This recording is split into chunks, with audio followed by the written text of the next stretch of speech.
Welcome, folks. We have a sobering announcement to make today. We know this might surprise you. As you may have noticed, our staff size has grown over the last few months. Our website has been completely overhauled. We've gotten into video production, lots of changes. And after a rough start to the offseason, we've decided it's time to take the next logical step and cover a team with a more positive stigma and brand image. So, as of today, the Hogstye Podcast is officially rebranded as Patriots Powerhouse. Don't go away. It starts now. Stick around and Belichick us out.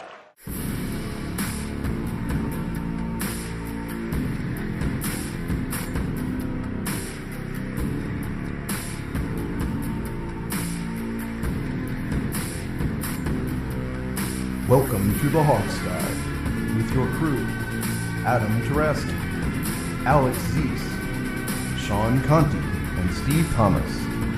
And now, here's your host, Sean Conti.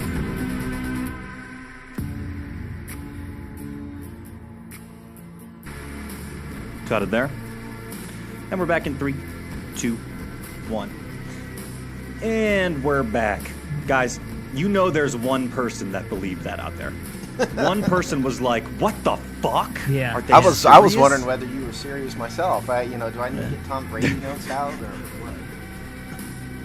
That's the thing, man. See, with a good April Fool's Day joke, you got to get that sincerity across. No, folks, of course we're not rebranding as the Patriots Nation here, Patriots Powerhouse, whatever I said. This is the Hogstye, and it always will be, goddammit. So welcome to the show. April Fool's Day, April 1st here, 2017. Lots to talk about. My man, Steve Thomas, is here. How you doing, Steve? I am great. So excited to be here again talking Redskins for another week. It's exciting. You know, we had a fairly quiet week in terms of players, but tons of weird, awful things that came out about the front office again, which makes for good chatter on the radio. So I'm very excited. Yeah, it does. Yeah, it does. They keep feeding it to us. Yeah, I was going to say, is that your take on it as well, Mr. Alex Zeese? I always enjoy the off-season talking. You know that. Like, to me, the topics are just a little more interesting for us every off-season. And this one has been, probably one of the better off-seasons for us as far as a show. So, that's nice. Yeah.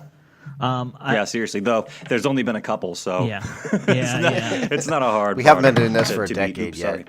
No, all right. Well, we've been lucky. No. Yeah. No. But Sean, I want to know if you're okay after 106.7 stole your name of the 2-minute warning. Yeah, man. Guys, this is what I wanted to ask you. Why does everyone poach our talent, steal our ideas? What's going on? Why can't people be more original? Every time we do something, someone's got to take it. What's going on here? Well, clearly they recognize where the talent is in the Redskins media, and that's at the Hogstye. They look to us for ideas, and they steal them. So what I have done is I'm preparing a petition right now, to file a lawsuit against 106.7, to recover the damages that we have suffered as a result of the theft of our intellectual property. So 106.7, that's right. Because 2-minute warning is totally our creation in terms of a name for anything. Well, and I'm going to name we thought of that. I'm going to name Danny Rouillet as an individual plaintiff. So just be ready, Danny. Just for no reason. Right. He this didn't is do America. He didn't do anything wrong, but I just think, let's just have him as a plaintiff anyway, or as a defendant anyway. That's right. That's right. Might as well blame Rouillet if we can. That's what I always think. This is America, and when people steal from you, you litigate. So we're coming for you. Guns a-blazing. We have no damages whatsoever, and we don't have no right to what we didn't copyright, but we're going to do it anyway just for the hell of it. Right. We're going to Snyder this up, right? That's our plan? That's right, man. We can only take our cues. Exactly. And then we need to worry about the NFL suing us for us stealing their idea about their name for their in-game function. Yeah. So we'll worry about that. Do you think the NFL actually has the 2-minute warning copyrighted somewhere? I don't know. I've never looked. I'll have to check. That makes me wonder. I don't know. I bet they do. I'm almost positive they do. They might. Yeah. Yeah, well, in a way, before we move on, in a way, we're just kidding, obviously, and it's kind of flattering if you think about it. Yeah. There's a degree of, they come out with this whole segment right after we start ours. It could be a coincidence, but if it's not, it's kind of flattering. It's sort of a cool thing. So I prefer to think that they heard our 2-minute warning thing and they liked it so much they stole it. I'm going to go with that unless informed otherwise. I'm rolling with that. Yeah, a couple Yeah, interns or me whoever the too. hell those two guys are over there doing it. Yeah, right. Yeah. All right, well, let's get into it off of that then. So, like we said, obviously there's all kinds of weird quotes and weird interviews and weirdness going on with the team, as there always is. So, I think we wanted to lead off today talking about Mr. Bruce Allen, right, guys? So, he did an interview, and then there was an accompanying article there written by our friend Dan Steinberg about it. What did you guys take from this whole situation? Bruce just keeps stepping in it, man. I mean, Yeah. well, first of all, there was more than one article. This is just the one we happen to have in front of us because everybody wrote on this. Yeah. Oh, yeah. Bruce sat down, and I assume the intent with Bruce sitting down, he sat down with J.P. Finley of CSN. Well, he sat down with a lot of people. Yeah, well, and then and then who was it? He sat down with Tandler on his podcast later. He sat down with 106.7. He sat down. Yeah, Basically, they said 106.7. everybody who was out at what do they call it in Arizona, Steve? The owners' meetings. Owners meeting. Thank you. Yeah. Yeah. They were all out in Arizona at that resort, and any reporter who came out there got to sit down with Bruce Allen. But here's the thing, it's and obviously they asked him about what happened with Scott McLuhan because that's the topic of the day. And the money quote from Allen to me was this. He said, "We wanted to give clarity to our free agents and to our staff of where we're going," and that was the stated excuse for firing McLuhan when he did. Now, mind you, just a few weeks before, he told the media that McLuhan was dealing with family matters and he would be back. And now all of a sudden, clarity needs to be given to our free agents. I didn't realize we didn't have clarity in the first place. Right. First of all, I think that's the most pathetic. I've tried to defend you, Bruce, on this show a little bit. I wrote a column about it, because I do think you do some good team president stuff. I think you're good at that. But this is pathetic. I mean, what a pathetic joke of an excuse. Man up. And stop making. You've told lies to the media. I think. I don't think I don't think we still know the truth about this McLuhan stuff. And it really does make me wonder now who was leaking the rumors about the alcohol use. Really does. Yeah. Well, and I mean, you brought that up. There's two other things he said that angered me even more. One, that he said, "Oh, we don't operate by spreading rumors. That's not how I work." Yes, it is. That is exactly how this front office has worked for years, and it predates Bruce. I will defend him and say this goes back to 20 years now of operating by spreading rumors and leaking stories. And you can't say, if someone has something to say, they need to put their name to it. You need to find out who said it. Then, to me, it's not good enough to just say, well, it was wrong that somebody did it. Go out there, find out who in your front office talked to the Post and said it was because of the drinking, and fire their ass. Unless it was you, which it probably was. And listen, we can attest firsthand that these rumors really were going around because we heard the rumors before this became public, and so. But Steinberg's point with the article, we don't know where they were coming from. We heard them third hand. We heard them second hand. Right. Or, I'm saying fourth hand, fifth hand. No, Sixth it was hand. second. It was a second-hand rumor. We heard it from someone who heard it from someone. But point is, it was weeks before this happened. So somebody was leaking all stuff weeks. But here's Steinberg's point: is this the common thread of the hiring of the coaches and the front office personnel for years and years and years has been Bruce Allen and Dan Snyder not taking responsibility for the hirings and the mistakes they've made. Steinberg goes all the way back to Marty Schottenheimer, who back at the time in the mid-'90s had a sterling reputation as a great coach. He was with the Kansas City Chiefs for a while. He was considered a borderline Hall of Fame coach at that point. His winning percentage was something like 600. And he came in here and he said, "I want full control." And well, you know what? Snyder couldn't handle that, and so they fired him, and that's what it boiled down to. After and then he goes in, what was actually a very good season too. Yeah, all things considered, yeah. And they went into the Jim Zorn hiring and noted how Snyder and Allen, neither one of them, Allen wasn't there took yet. any. I understand that, but neither one of them said the team made a mistake, anything like that.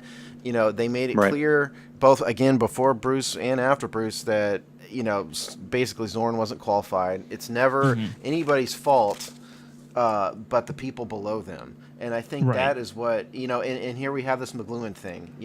Allen's not blaming himself, for spreading rumors, for not making it work. He's saying, well, McLuhan couldn't make it work.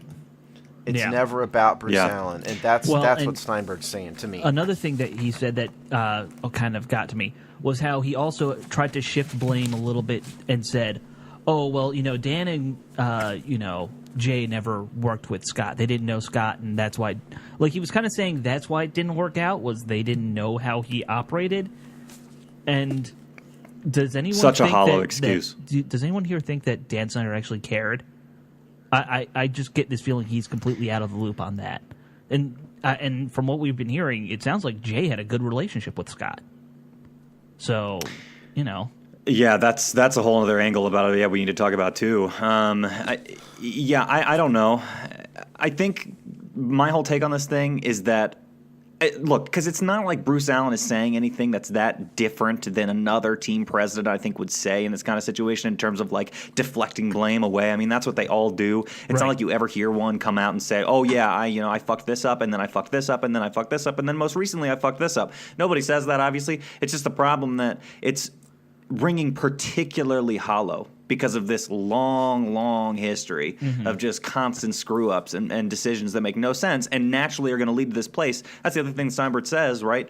He's talking about how you hire a guy with known alcoholism problems and then, like, fire him 2 years later and, like, it comes up again. Like, it's your fault. It's obviously your fault.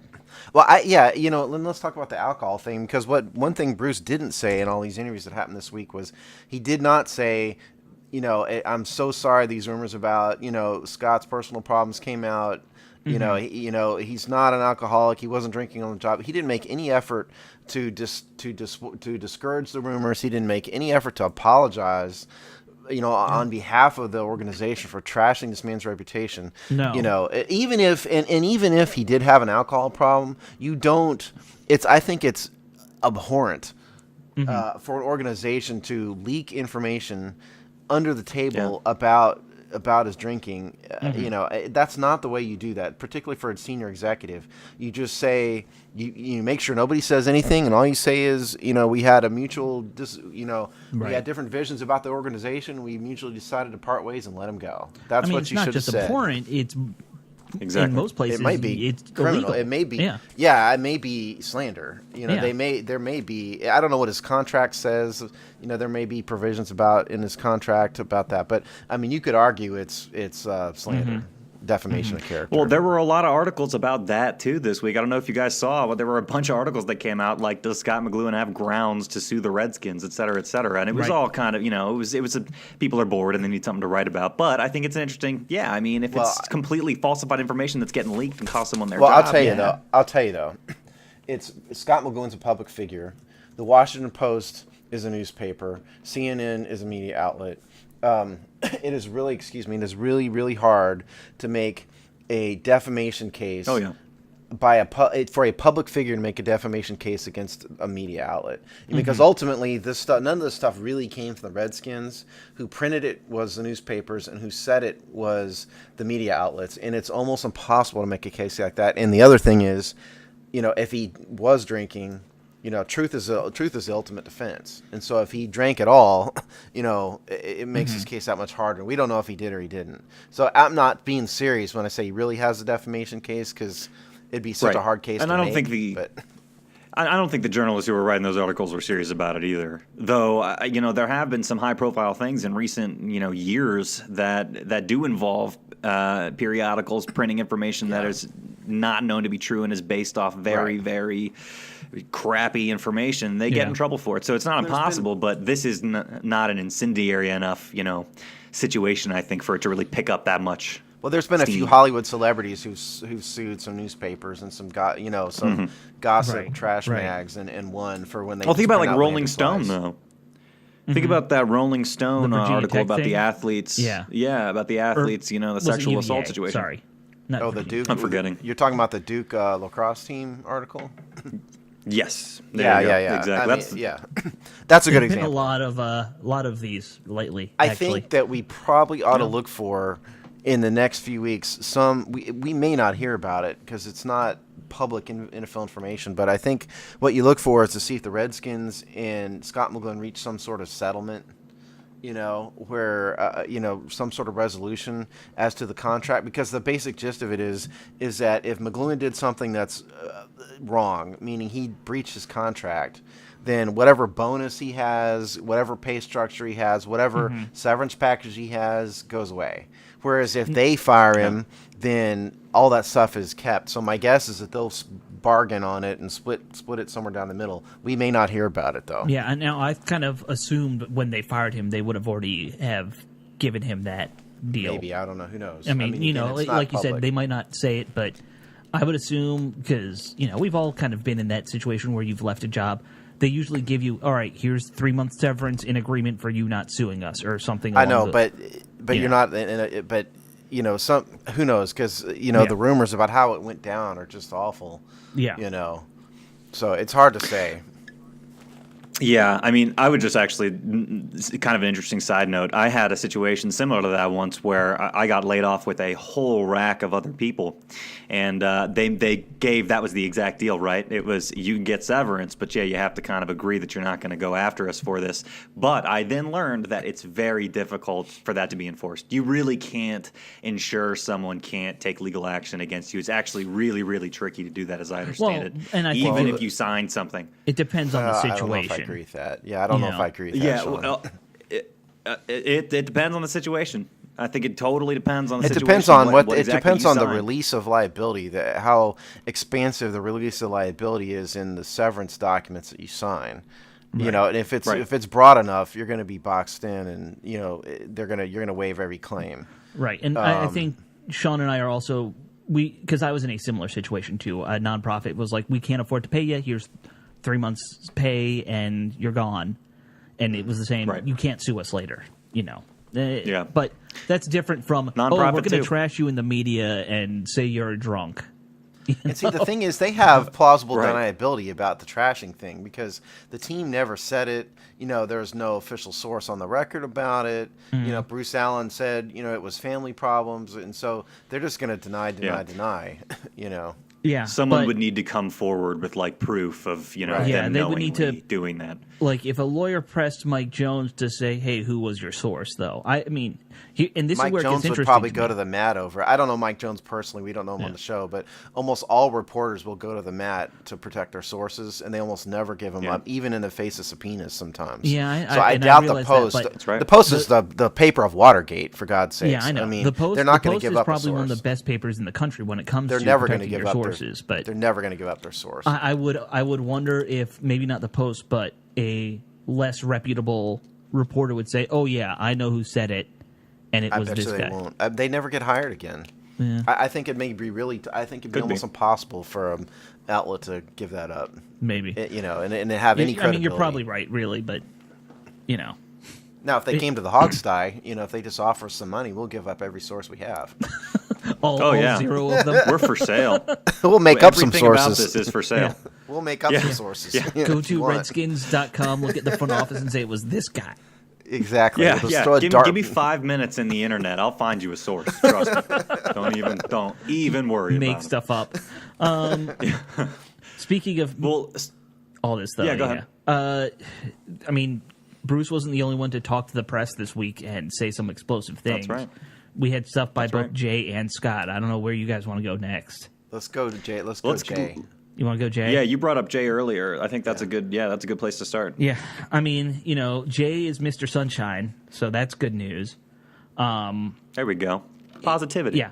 And Yeah. for all of the shit that people heap on Bruce Allen, nobody gives Jay Gruden crap. And I like that because I think he's a decent guy. And who was it? I think Chris Russell said this on Twitter, how reporters don't hate Jay because Jay's always nice to the reporters. And we've heard that from other guys too. So Gruden had his press conference where he was at the coach or the owners meeting, sat around some table, kind of like his last one where he was just like, "Oh yeah, I'm going to be over there. We're going to talk." You know? That's not quite what it was. I understand that the first time he spoke was at an NFL coaches breakfast that is known to be a media event where every coach has to talk to the media. Like there was a story about how Sean McVay ate breakfast before the breakfast because he knew he wouldn't have time to talk. So it's not like Jay calling, holding court around some random coffee table. No. It was a little more formal, but it was still it was casual Jay, not formal Jay. Yeah. Right. He's not in a suit. He's but it wasn't arranged. Casual it was an arranged event, though. This is not something where he just decided to talk. That's I think Jay goes through life as casual Jay. Yeah. So Perpetual casual. There were a couple things that came out. One, let's talk about the Scott McCloughan stuff that he mentioned. He seemed to be a lot more regretful about the whole Scott McCloughan situation. I got the sense, at least from what he was saying, that he kind of worked well with Scott, for whatever Bruce Allen may have thought, that Jay and Scott had a good working relationship, that they had an agreement on how the team should be built. And at the same time, he said something along the lines of the fact that when you've been in the NFL for a long time, you kind of get used to people being fired. Do you have the exact quote in front of you? I don't have it. I couldn't find the exact quote, but it was something along those lines. Yeah. I took it to mean. I took it to be sort of he was deflecting a little bit and saying essentially, I like Scott. We worked well together, and the organization moved on, and don't blame me. That's kind of what I got out of it. Yeah. And, I think Jay's kind of stuck in a rock and a hard place. I think he has a good relationship with Bruce, too. Bruce is the one who hired him. But I think Gruden is the kind of guy where he doesn't seem like the kind of guy who makes enemies. So, unless your name is Robert Griffin III, in which case you make enemies. Yeah. Right. Fair enough. So, would you guys say that those two probably, most likely, were working in closest tandem with each other, and compared to the whole four of them? So, Dan Snyder, Bruce Allen, Scott McCloughan, and Jay Gruden. It was probably Scott McCloughan and Jay Gruden the most that were working most closely together. Absolutely, I'm sure of it. Yeah, the GM and the scouting staff works with the coach every day. Those guys are the football team, and they do talk every day. They work together every day. Daily meetings, yes. And this is part of what Steinberg was saying, too, in his article, that if you really think that Scott McCloughan, whatever his status was, whether he was a super scout or not, if you really think that it's just coincidence that the team, has done relatively well in the last few years, you're crazy. Like, I think he's saying that those two are directly responsible for the product in the field. And I got the sense, too, like Alex was saying, that Jay was a little bit more down about it than, Bruce Allen's always kind of a robot. It's not like he shows a huge amount of emotion at any point in time. But Bruce Allen I kind is of a bad agree politician. That's what I've always said. He's not good enough to actually get elected. Well put. But he's the brother of someone who was a good politician, but he got like the non-politician genes, I guess. Right. But he knows he has to try it, but he's not that good at it. Right. I mean, hey, being a good liar is a perfect tough. way to put it. Let me tell you, that's why I didn't actually ever get into politics more than I did. I can't lie. Yeah, that's what you got to do. And I mean, go ahead. No, but I think it's important to say that Jay said some optimistic things, though. I like some of the other quotes he had. He said they were asking about this. You want to go do this, Alex? I mean, he said, I can go through some of what he said. Yeah. He obviously said, I know it's not great, but we've had back-to-back winning seasons. So there's no reason for us not to be optimistic. He did express a lot of excitement in their free agent signings. Jay Gruden apparently has a huge thing for big wide receivers, so maybe that's why we went for these, Pryor and why am I forgetting the Brian Quick? I was going to say Speedy, but it's Quick. He wants a Washington AJ Green is what he wants. Yeah, and he may have it in Pryor. I think he does. Pryor kind of is the same model as AJ Green if you think about him. Yeah, he is. He was happy with the defensive signings. He mentioned how he wants to address nose tackle in the draft, and also he seems to have a bit of a crush on a couple of these running backs. So they didn't say any names, but he said how if one of these really good running backs falls to them at 17, it might be tough to pass him.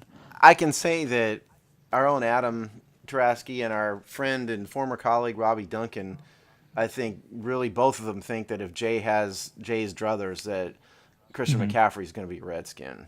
I think so. I think he's the McCaffrey one. or Cook would both be pretty good fits for what Gruden wants to do. I like this quote. You didn't read this one. I like this quote from him. Go He for said, it. "We have a lot of reasons for excitement around here. Don't know why everyone is so doom and gloom around here. We're excited. Our players are excited. Are going to be excited to work. Kirk's excited. I'm excited. So let's go. Mm-hmm. The doom and gloom stems from the fans, getting all this, front office stuff that's going on, and then the also, Kirk contract. well, that and the team may be higher on McLean and McGee than the fans are because let's be honest. What do we really know about either one of them? We know a little bit about McLean, but most people don't. The much doom about and gloom. Steve McGee. The doom and gloom quote is hilarious because it's like, "Hi Jay, I'm Washington D.C. It's nice to meet you. Apparently we have not met yet. It's like what the fuck are you talking about? You don't know why. Where have you been the last 4 years that you've been here, man?" It's a hilarious DC quote. is a very doom and gloom city. And this that's not media just is sports. That's politics. That's everything. We just are always doom and gloom. I mean, and I think particularly in the realm of the Redskins yeah. coverage, I mean, this is the way it is always perpetually this way, man. Like, what do you mean? This is nothing new. Nothing new. You youngins, I wish you guys were old enough to remember really what it was like back in the 80s because the coverage was so different back then. Oh, I remember. Like Tony believe Kornheiser. it. Well, like Tony Kornheiser and his bandwagon thing. It was. What was it? It was a station wagon, right? Yeah, I drove? can't remember. It was no. He wrote a whole series of columns about the bandwagon, Right? And how it was revving up and this and that. It was such a different atmosphere in the city. George Michael back then when rocking the it Redskins on- were good. Yeah. Yeah, it's this like nonstop like beat you over the head. Rest in with, peace, by the way. Yeah. It's like this nonstop beat you over head with a baseball bat. Coverage that's been going on in here is because the team has sucked for so long. And now we finally have two winning seasons. The owner being very in conflict with well, the media. Too. Listen, I'm a military guy, okay? Yeah. I mean, and military guys tend to blame the top. And the people at the top take responsibility for it. And so if you have a failing organization, usually the guy at the top says it's my fault and he takes the hit. Right. In the military. And here we have, in this case, Dan Snyder and Bruce Allen's blamed absolutely everybody but themselves. When an entire organization fails for 20 years, well, maybe the guy at the top is responsible for it. Maybe Dan Snyder isn't doing something right. Maybe the way Dan Snyder runs this organization isn't conducive to a solid, consistent winning organization. Maybe it's really about your maybes there. maybe it's all about your personal ego and satisfaction rather than winning. Dan Snyder. Yeah. I hate to say Yeah, that. And we'll I think you're probably never hear from the Redskins PR ever again now, but that's okay. I had to say it. Well, No, I think Gruden is kind of the anti-Snyder in a lot of those ways. He takes, we talked about the whole, him versus Robert Griffin thing years ago, but he's kind of come out and said, I made a mistake at that point. Yeah. He's kind of accepted responsibility for his own failures. I think you see that a lot when his second year he went out and hired a bunch of new coaches where he was weakest. I think he's that kind of personality where he will accept responsibility, and hopefully he maintains that through all this.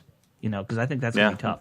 The last thing he mentioned was that I thought was interesting, and Steve, you're a contract out. Jay was handed his extension and didn't even say, well, I want X amount more or anything. He just signed it right away. That was kind of surprising to hear. Yeah, there was no negotiation. He just said yes.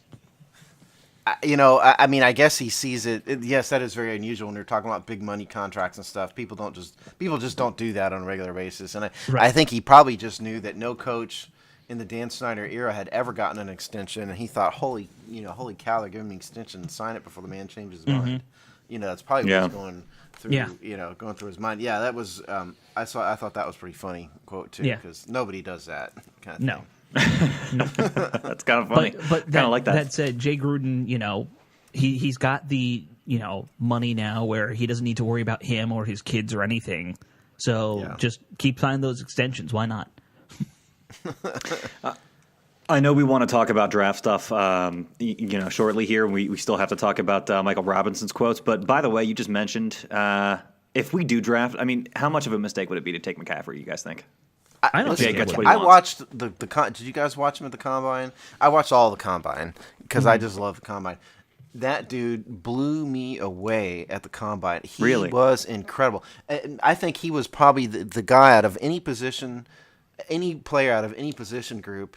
he stood out to me the most, McCaffrey, out of anybody else. He was electric. I mean, the guy was awesome. Now, the knock on him is he an every down back? Can he run between the tackles on a regular basis? Is he just like a Chris Thompson on on steroids? Sure. What is he? And those are good questions. But I'm telling you, this guy is electric. He was. It's been a long time since I've seen a back like that. I watched a few of his games in college. Like the bowl game a couple years ago. I definitely watched that whole thing when they played Iowa. And I think he is an every down back. I know he's a little small for the NFL, but he carried the load in college. I mean, I don't see why in a major conference playing USC and UCLA and yeah. I mean, I would have no problem with them taking McCaffrey if there's no caveat being if there's no good defensive guy there. Like if Reddick's gone, if all those linebackers or any of the defensive linemen we really could Foster, need. Yeah, if they're all gone, I have no problem with us taking one of those top running backs.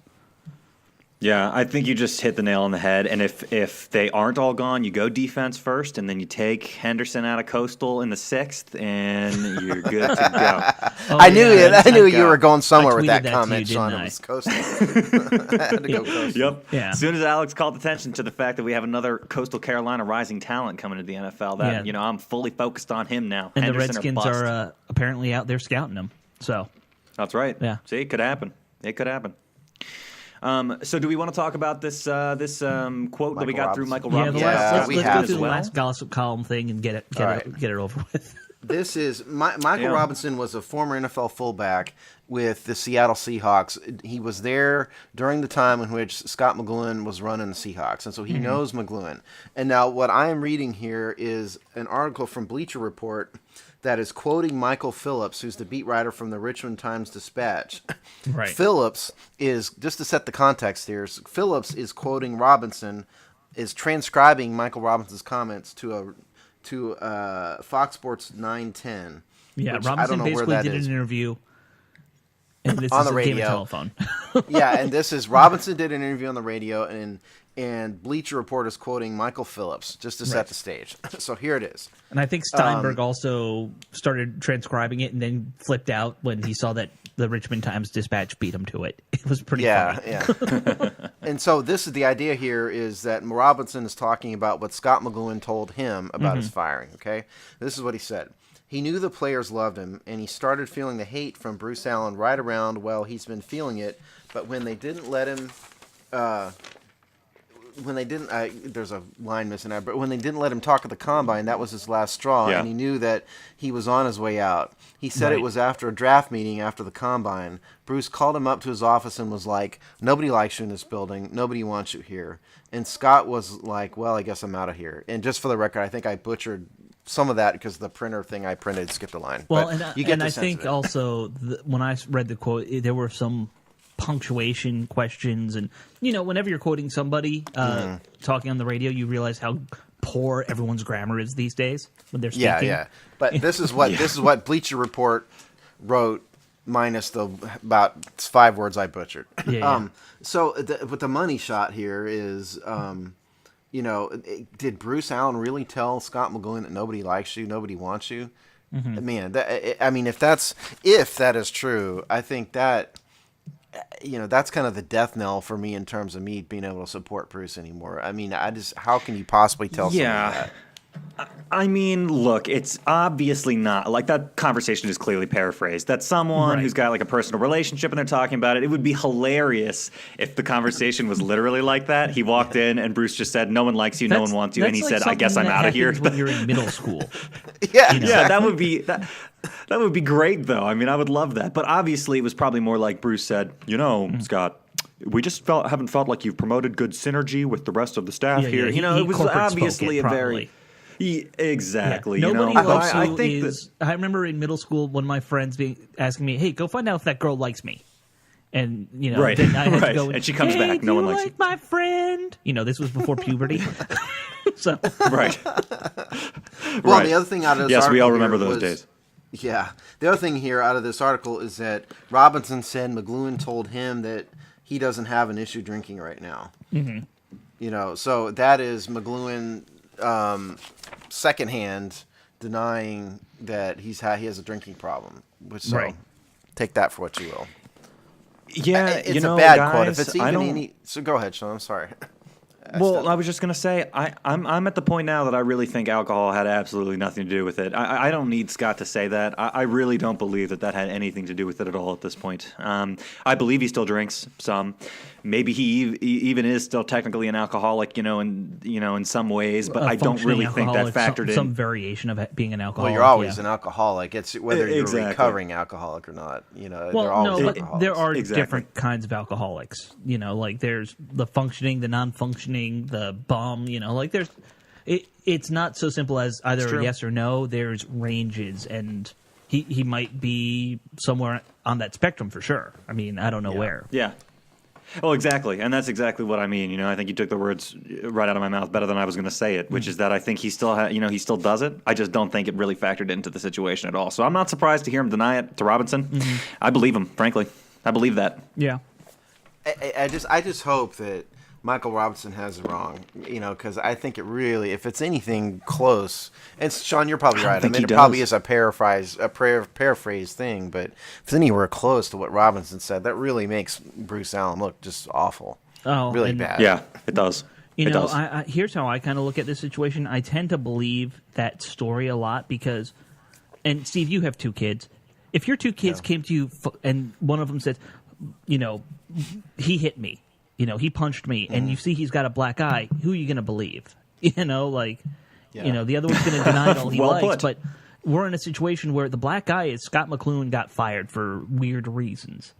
Well, for conflicting reasons. Yes. They said one thing and then said officially on the record one thing, I don't and know if then this weeks kind of later said metaphor something else entirely. works, but you get what I'm saying, right? Like the evidence definitely points to the fact that what McCloughan is saying third hand here is probably what happened. Well, Or it's more like, likely look, the it's truth. like, you guys remember the old song by that rapper artist Shaggy from years ago, where it's it wasn't me. It wasn't Remember me? this? Yeah. Oh, yeah. Where I can't sing and I refuse to try to rap or anything like that. But I mean, the song, it's like his girl catches him in the shower with someone and he goes, Right. "It wasn't me." Right. Yeah, It would say, I don't care what you saw, it wasn't me. Right, right, You know, right. and that's well, you know what? I saw you naked in the shower. Right. So yes, it was you. And the same thing It here. was It's you. like, Scott McGowan got fired, and you said 2 different things. So I don't really care what you say now, but Yeah. you did fire him, and you did trash him on the way out. Right. Sorry. Yeah. By the way, who would have I ever like- in a million I- years thought Steve would have a Shaggy reference on the show? I know. I'm full of surprises, gonna people. I'm say. full of surprises. I can quote some Leonard Skinner. That may be more along my lines. I would, if you want me to that do wouldn't I shock think me at all. But you pulling a Shaggy reference, Yeah, Shaggy fits you better, Steve. Don't sell yourself short. Yeah. I It think popped into my that's head. solid. What can I say? no, I get it. Yeah, so I don't know. I think these are all interesting quotes. It just adds more interesting context to the whole situation, which is pretty sideways, obviously. But it'll be interesting to see what they go first with in the draft, because if it's a guy like McCaffrey or something, I would be liable to think that Jay Gruden has assumed a lot of decision-making on the personnel front. If it's defensive linemen or, one of these other guys we've been talking about for Anything longer, on I might defense? more... Yeah, exactly. I think I might be more, I think I might believe more that they're just going off of Scott's, draft board. Sure. So we'll see. Yeah. Well, I Yeah. mean, the other thing that people have been starting to say rumors about is that the Redskins might draft a quarterback again. I mean, NFL.com Oh, boy. had a rumor that or they had a mock draft where they had the Redskins taking Deshaun Kaiser from Notre Dame, and our buddy Mark Bullock did a whole write-up on Nate Peterman and how he Yes, he would be did, a with great clips and fit everything. for the Redskins. And I agree with I think them, it's but I think it's dumb. I mean, they need to not draft a quarterback. If I were in charge, At all? No, not this year. I think it sends a wrong signal to Kirk Cousins. I think first of all they're handling the Kirk Cousins negotiations totally wrong. But Sure. putting what that else is aside, new? yeah, what else is new? I mean, I continue to. I told you guys this off the air a while ago. I think if you put those guys in a room with a mediator for 2 hours, the whole thing would be solved. It's just a matter of ego and everything else. But I think it's sending the wrong signal by drafting a quarterback, particularly if you draft Deshaun Kaiser In the Kirk first round? Cousins era's Yeah. Kirk Cousins era is over. It'll be over. Maybe not this year, but it'll be over in 2018 for sure. He's gone. Well, I would actually say like Nate if Peterman, you draft a quarterback in the first round, you have to trade him this year. Even like I don't think you could tell him he's maybe. I mean, but the point is, whenever they do it, Kirk Cousins is gone sooner rather than later. And as far as Nate Peterman, it's okay. I mean, I'm not going to cry about it, but we have Nate Sudfeld, and I know you don't like him, Alex, but I mean, he needs a chance to develop, and why should we just throw the Nate Sudfeld pick away because he didn't look so hot in like 3 quarters in an offseason?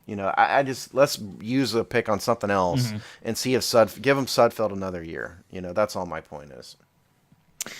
Yeah, I don't necessarily disagree with you. Now, somebody pointed out on our favorite online message board that we all met on that I won't say the name of right now. I'm not on someone it pointed anymore. out something. Yeah, Wait, someone pointed out with the message board now. Not me. Steve's beefing with them. I love them. Yeah, I haven't beefed with him for years, dude.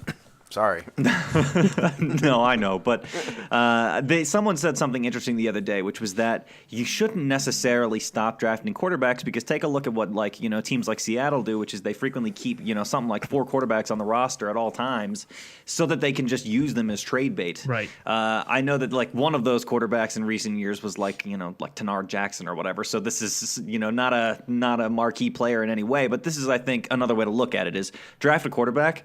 Doesn't have to be straight up with Kirk that it's not a shot across his bow, and keep these guys kind of in the pipeline. I think would be the other argument to make. Though I don't necessarily disagree with you, Steve. I don't. I just want to say that. Well, first of all, Tenard Jackson was a safety that got suspended, not a quarterback. I always forget which one is which.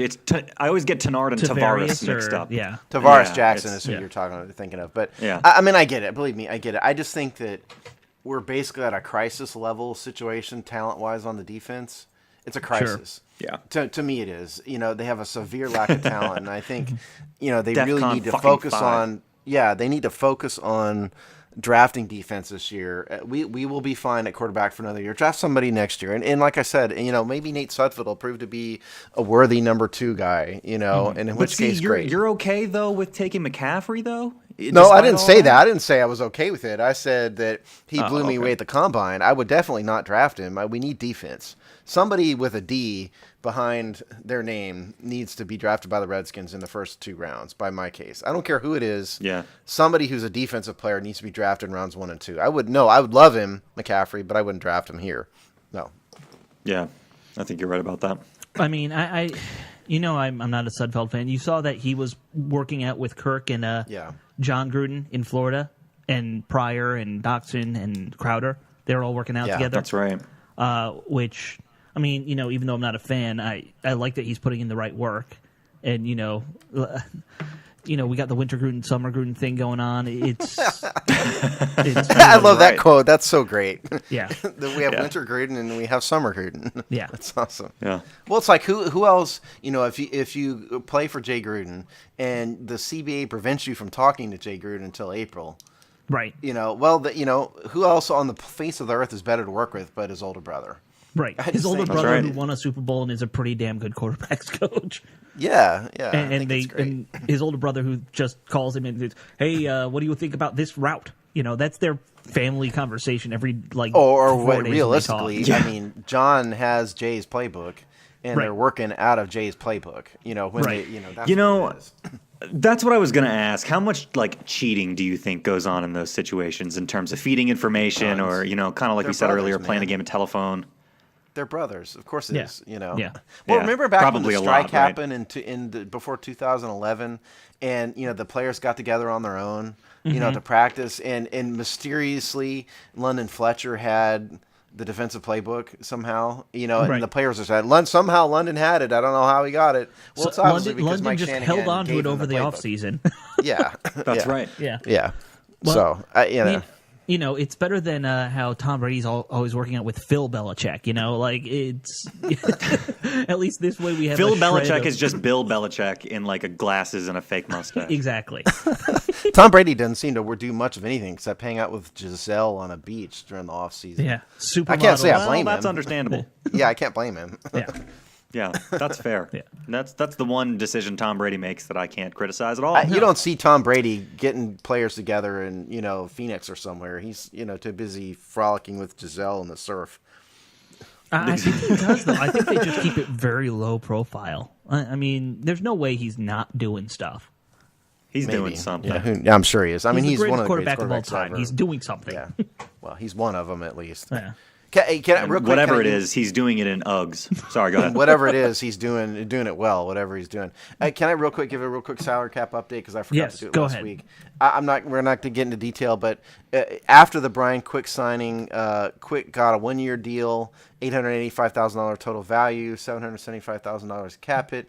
By my calculations, which I have this massive spreadsheet, as you guys know, the website is not updated with Quick yet. Sorry, sue me.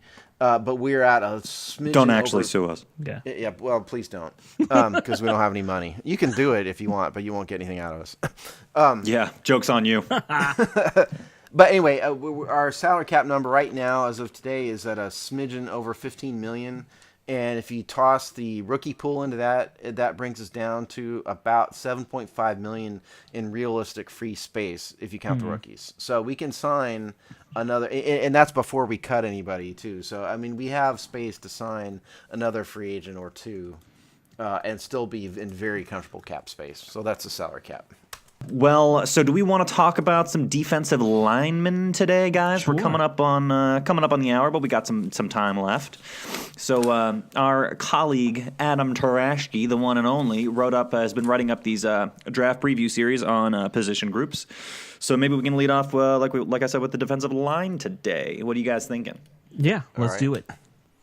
All right. All right. So You want to do it, Sean? You having fun here? well, I can take it through us. This is, of course, all Adam's. Adam kind of queued this up for us, but he's got Solomon Thomas, this gentleman here out of Stanford, slotted as his top pick there. What did you guys think about that? Do you agree? Do you disagree? Solomon Thomas is a top prospect, 6'3", Yeah. 280 out of Stanford. He's like he could be one of the very first defensive linemen off the board. He's listed as an edge player, but I think Adam thinks he's going to be more of an interior guy in both the 3-4 and 4-3 systems. If he's there at 17, they ought to probably draft him and count themselves fortunate. He's not going to be there, He'd have to though. bulk up quite a bit, I think, to play interior for us, though. In For a a 3-4. He may be better as a 3-4 defensive end. Sure. But, like a 4-3 defensive tackle, yeah, he may be too small for that. But I kind of see him personally as maybe a defensive end in a 3-4 setup. Where they're a little bit more inside. Yeah, and another guy he had here, just looking at his list, was McDowell, Michigan State, who, Yeah. I mean, I think most people have him rated as one of the top prospects they want the Redskins to draft at 17. Like, he might actually be there. I don't know if that's the case, but...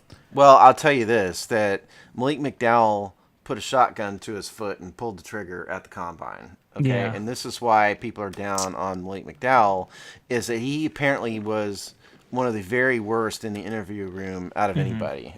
Yeah. Now, he's a kid, he's, 21 or something, and he can grow up, but he really hurt himself as a result of that. Yeah. And he's got some of his film is inconsistent. I don't think any of the three of us are draft gurus in the same sense as like Adam is a draft guru. But Yeah. what I understand from those guys is that not only he's got a very high ceiling, but the knock on him is maturity and inconsistency. I heard so an that's Albert why he's probably Ainsworth going to be comp from around. somebody. I can't remember who, but that Ugh, always gross. worries me. Yeah. So he may be available, and we probably shouldn't draft him at 17. Sure. If he gets to round 2, that may be another story. Mm-hmm. Caleb Brantley, next one. Now we're going to get to our Twitter poll here in just a second. Caleb Brantley, Florida, 6'2", 315. I know, Alice, you like him. He's more of a traditional nose tackle, Yeah. Interior defensive lineman. He could be our answer at nose tackle. I don't. Adam, our friend Adam was He not too hates him high for on some him. reason. Yeah, Adam wasn't too high on him as being a good fit for the Redskins in round 2. But he has potential to play both the 1 and the 2 gaps, which are the Right. interior gaps. But he, the weakness is that Adam said is he doesn't have a second move. If his first move doesn't work, he's just kind of stuck. I'll be honest. When it comes to the draft, I'm kind of a simpleton in that I just look at Walter Football and look at how they rate a lot of these guys. and Brantley Right. is their top-rated nose tackle. So for me, if he's a top-rated nose tackle by some people in the draft, that's who I want to go for. That's our biggest hole at this point. Yeah. And, Well, I don't know if that's our biggest hole. It's one of our holes. I mean, to me, if pretty you want glaring to keep one right running in a the middle. 3-4, we desperately need a nose tackle. I Like, totally agree. to And I'm me, not disagreeing with you that's about one of that. the Good most point. important positions on the field for the 3-4. I just meant, So, I think we have glaring holes at all of our front seven positions with the exception of the two edge guys. Yeah. and I think that's know. fair, yeah. And Adam's big knock was this guy's just a run stuffer. I'm like, well, we kind of could use a run stuffer. We kind of need a run stopper. Well, the other guy, and I know Adams, I think likes him. Chris Wormley from Michigan, 6'5", 305. He's really big. He's 6'5", and so he's 3 inches taller than some of these other guys. He's got more of the traditional interior guys, interior defensive lineman size. If you move into be a 3 technique, which is sort of the middle of the interior for those guys who don't know what that means. His size and length may be more workable against some of the better offensive linemen. So that's now the weaknesses that he has. He's not really an edge guy. No. He sort of has to be inside. He's unrefined as a pass rusher. He does You want have him going weakness in against that guards, area. it sounds like, is what. Well, that's the 3 tech. You're talking about Yeah. guards. Yeah. That's what the 3 tech is lining up against. So that is Chris Wormley. And then the last guy, Jaleel Johnson from Iowa, 6'4", 310. You're looking at him being kind of middle of the second to middle of the third round guy. Strong. He wins one-on-one battles. He's got good hip movement. There's not a question about his effort. His weaknesses, lateral movement, which is important for a defensive line, average lateral movement skills, and lacks premier athleticism. So that is Johnson. That's why he probably is going to fall to the third round. But Adam likes him, and he thinks McLuhan, who's our former GM, probably ranked him fairly highly, and we're still going with McLuhan's draft board with this. Right, and he's a big boy from Iowa, so that there if there's anything more classic football, it's big Iowa linemen. big fat men from the Midwest. Yeah, exactly. Well put. Yeah. Yeah, most of these guys, there's ups and downs. There's no doubt that this is a position group we need to be targeting. Obviously, we've said that, time and time again. So, frankly, I think we've basically all agreed on this, but I'd be much more inclined to take somebody strong on the inside than someone who's, rated more as like an outside dude or is maybe a little smaller. Yeah. Get me a big fat man, like Alex said, from the Midwest, stick him right in the middle, and let's do this thing. I wonder what our listeners thought, Sean. Yeah. I don't even want to venture a guess. They are an elusive group to me, my friend. An enigma. Well, Yeah. it's funny. It's because I bring that up because our poll directly relates to this topic. As you guys know, we started a listener mock draft. Last week was round 1, and the linebacker Reddick from Temple won the poll, and so Yay. under our hypothetical mock draft, Reddick is now our new starting middle linebacker. That's right. And I'm he is happy a with that Redskin. choice. Yeah. And so the poll question this week, it takes that into account. It's round 2 of our listener mock draft. And, Reddick won round 1's poll, so taking that into account, if the Redskins draft Reddick, who should they draft in round 2? Meaning that the need at linebacker is filled. Right. So here's the choices we came up with. The aforementioned Caleb Brantley from Florida, defensive lineman. Deion Dawkins, a guard at Temple. Running back Joe Mixon from Oklahoma.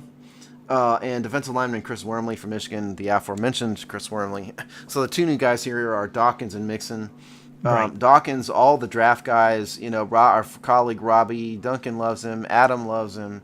They all think very highly of Dawkins. And Joe Mixon, highly talented guy. Everybody, you guys out there may know. He got charged with assault of a woman, a student, back when he was a freshman in college. 4 years ago, but it was in 2014 when he was just out of high school. But there's 3 years video ago, of sorry. him. Yeah, there's video of him knocking a woman out. He slugged her and knocked her out. Now she had attacked him first, but that is what it is. So, knowing all that, the question, as I always ask you guys, is who do you think the listening public would have voted for to be our second-round pick, knowing that Reddick has already been drafted? That's right. Sean or Alex, what do you think? You wanna take this one, Alex, or you want me to shoot us off here? I can go first. I mean, I think the listeners are still going to go defense since we didn't draft a lineman. Wait, I don't even remember if we had a good lineman in the first round. We did. We had a guard in the first round as choices. A Is defensive. that what you're saying, or defense? No, Defensive. no. We didn't have a defensive lineman because Adam swore that there wouldn't be a good one available at 17. Yeah, and I actually think that's right. I think if you look Could at be. how a lot of the draft boards are going, that's probably going to be the case. Yeah. So I'm going to say we go defensive line here. And we have two decent ones there, Brantley and Wormley. So I'm going to say Brantley, just because that's who I would go. Okay. Sean, what do you think? I am going to concur with Alex for the most part. I think people are definitely still going to be fixed on the defense. I hope they are at least. I certainly would be.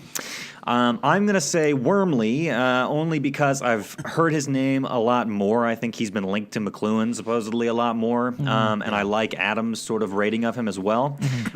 For a good athletic guy on the inside, and Adam even calls up just that if you use him that way, his ceiling shoots up. I like Wormley. I think most other people do too. I'm going to guess Wormley. Okay. Now, personally, I would have voted for Wormley as well because I think he's a little bit more versatile maybe than Brantley. Brantley's Sure. sort of your nose tackle. Understandable, So, and believe me, I'd have no problem with either. yeah. Yeah, But in me terms either. of what the Me public voted for, everybody say it with me now. Andrew would be wrong. Oh, As always, both of you would be again. wrong. Yeah, again, as always. The listening public. Our listeners actually- are trolling. This is purposeful. They are trolling me. This is what they're doing.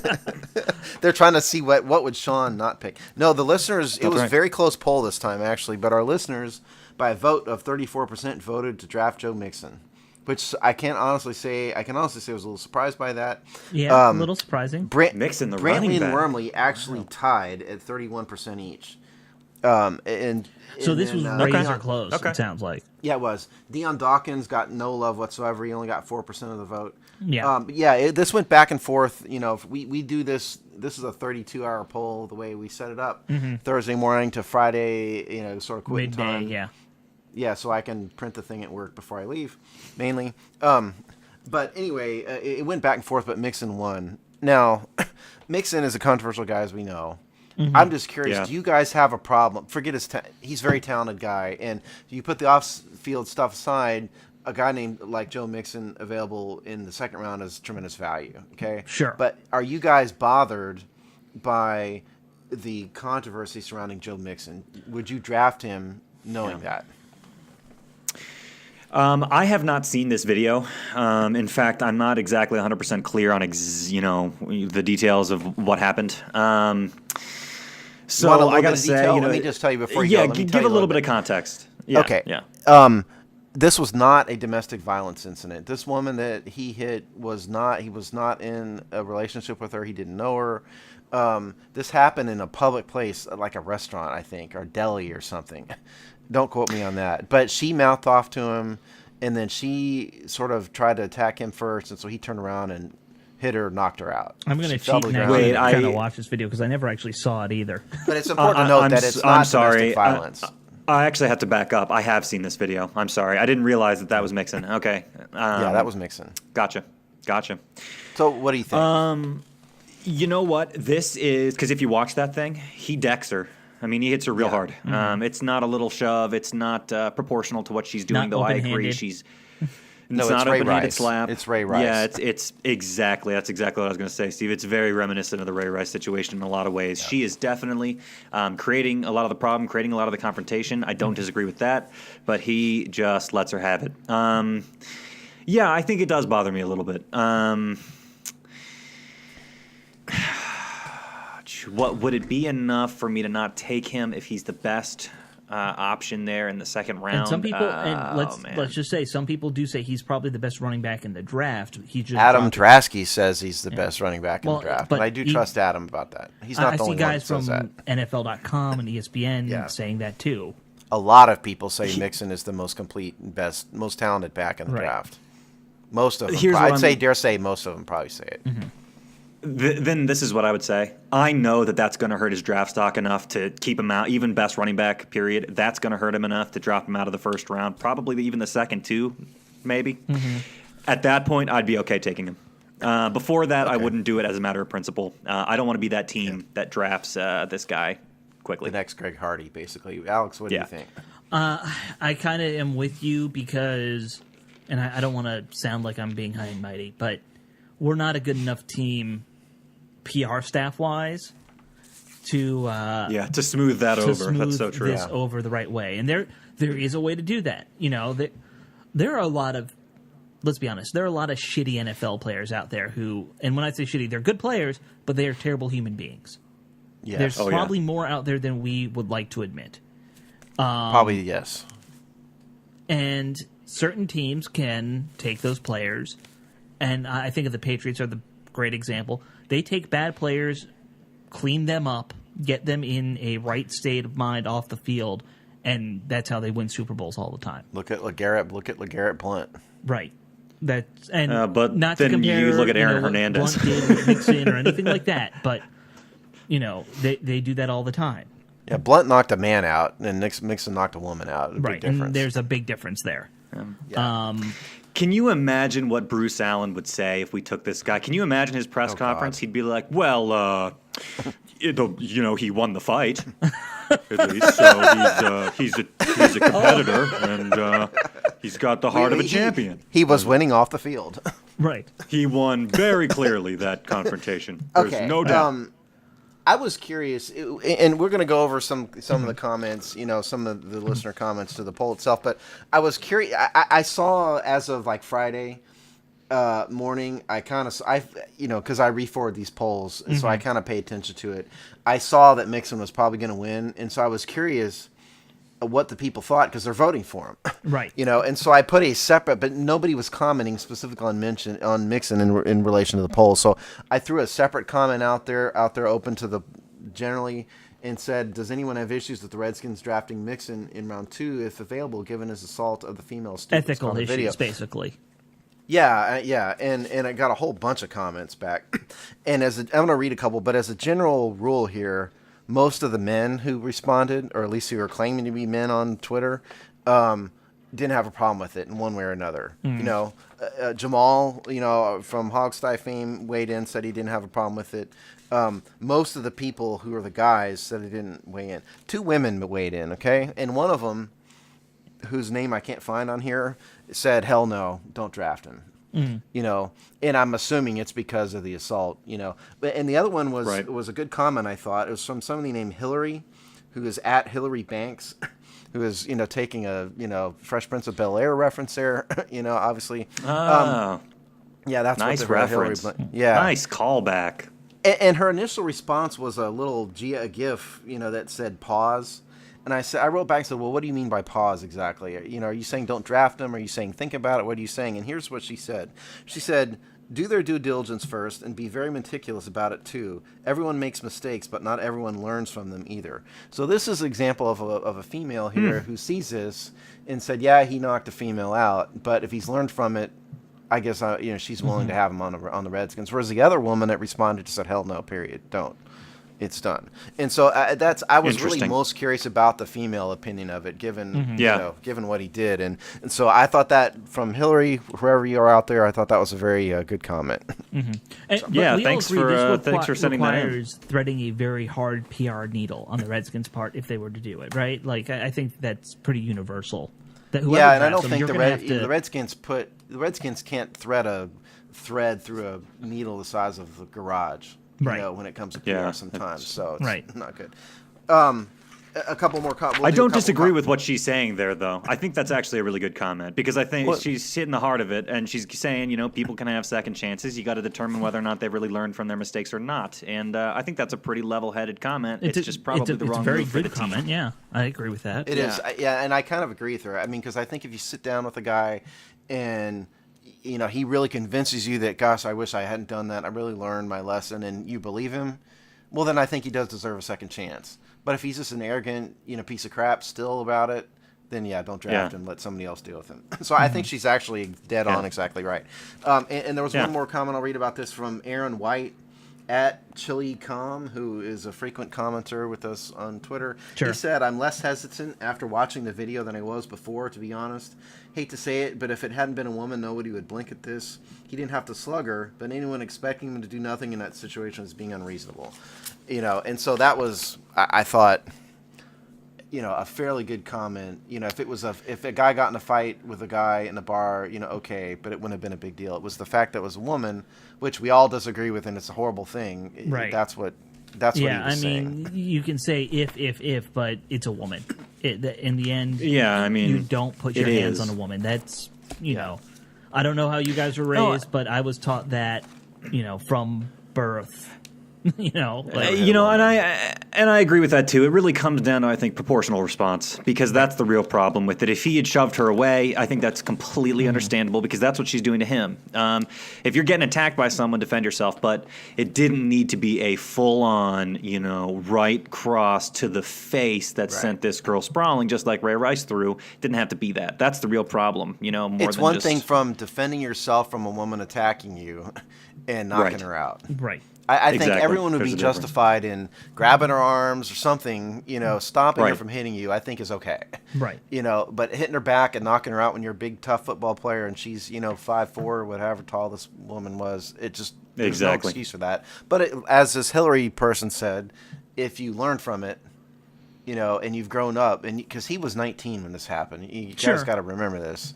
He had just Yeah, graduated that's right. from high school. So, real quick, I'm not going to read any more comments, but there were a couple, because we're running out of time, a couple people wondered why we didn't put Buda Baker in the poll. Yeah. And the reason is we thought he would be gone by 17. That's Right. why we didn't include him. Certainly if he's there at 17, I think, grab him, because we'll do safeties another day, but that's a dude we need on the team. Yeah, if we could that's get a him. dude who could be your starting free safety for a decade. Right. Yeah. Yeah, exactly. So that was the poll this week. And we will do there's only mock draft round 3 next week. Yep. That's right. All right, well, defensive linemen, because seriously, people, have we not drafted a defensive lineman by now? The fans are disappointed. Well, we have. in our- Yeah, I in our know. lack I of- mean, you know, no kidding. we Well, all you know, say 'cause- we need a defensive lineman, but no, let's grab the running back who's got questionable ethics. Yeah, exactly. So right now in Not our mock surprising at all. draft, to summarize, we have what's Reddick's first name? Lewis, right? Is it? No, that's Lewis Reddick. Hassan. He's Hassan. a Temple guy. Hassan Reddick. Thank you. That's right. We've drafted Hassan Reddick and we've drafted Joe Mixon. So we will see what happens in round 3. Sure. You better be going back to defense. That's all I got to say about that. Yeah. Hope so. You fuckers don't All right, disappoint well, me. yeah, that's right. All right, well, anything else happened in this past week, Alex? Any movement on the Valor side or anything? No. The next game first game is Friday, and I'll be there. Nice. I'm bringing my wife and some friends, and gonna buy a bunch of swag, and then have to have my wife hold the swag while I hopefully get in the press conference in the locker room. We see. still haven't gotten confirmation on that, but I'm sure it'll come through. So, I'm hopeful. Yeah, I'm hopeful. I'm We're optimistic. getting ourselves in on the ground floor on that one. Yeah, our good stuff. buddy Rick is coming with me to one of the games. That's cool. Rick Very Rogers, nice. who is going to be the new our new co-host of our new show. It's Just Business, which will premiere not this week, but the week after next. We're going to alternate. Looks like gotta we're work going out to some do kinks, all. but it's looking good. Yeah, we're probably going to do all 32 one week. It's Just Business the other week, at least until through the off season, and then we'll see what happens. And I'll keep on releasing Valor interviews and stuff when I have them, because that's not on a schedule. That's right. Yep. All right, awesome. Well, we will see you folks next time. Make sure you're checking out the brand new overhauled website like we said in the intro. It's a beautiful work of art, so get on over to it, thehogsty.com. We will see you on the episode next week, folks. I Take don't care. know about work of art. And more importantly, buy something, click something, Yeah. give us some money. Yes. Click everything. Yes. Everything you see, click. Yeah. All right, we'll see you guys next time. So Bye. long.